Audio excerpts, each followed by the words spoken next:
बेआईन करतकल उपरे चढ़ाऊ लक्षाधिक टंकार जंत्रांश सह काठ जबत भद्रक धामनगर बनखंड वनांचल अधिकारी अधीन दुईटी स्थान में चली बेआईन करतकल उपरे वन विभाग और तीनोटी टास्क फोर्स मिलित भाव आज चढ़ाऊ करिसेंति। दीर्घ समय धरी चढ़ाऊ चली बेले लक्षाधिक टंकार जंत्रांश और 5 लाख ऊर्ध्व टंका मूल्यवान काठ जबत होईछि। धामनगर बनखंड अधीन तथा धामनगर वन विभाग कार्यालय मात्र 1 किलोमीटर दूरता मध्य दीर्घदिन धरी बेआईन भाव दुईटी सॉ मिल चली।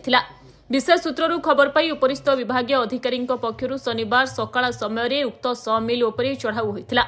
यह चढ़ाऊ बेले भद्रक विजिलेंस अधिकारी दुष्मंत कुमार नायक, कटक विजिलेंस एसीएफ रजनीकांत महांती, भद्रक जिला सुमित महांती, बालेश्वर जिला एसीएफ तपन परिडा प्रमुखों सह 30 जन सहकारी अधिकारी उपस्थित थिले।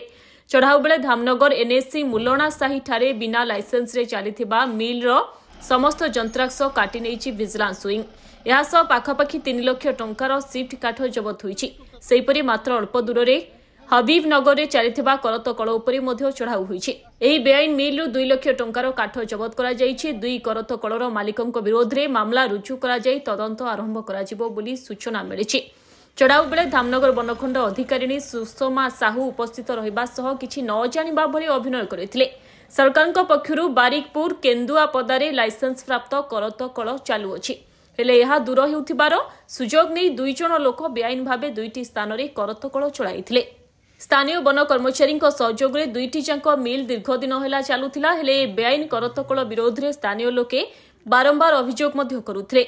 स्थानीय वन अधिकारी कर्मचारी जोगु चढ़ाऊ नहीं आगुआ सूचना पाई एमाने सतर्क हो जाइथिले। हेले वन विभाग विजिलेंस टीम एक जानिबा परे आज कटक और बालेश्वर आसी सीधासलख चढ़ाऊ करथिले।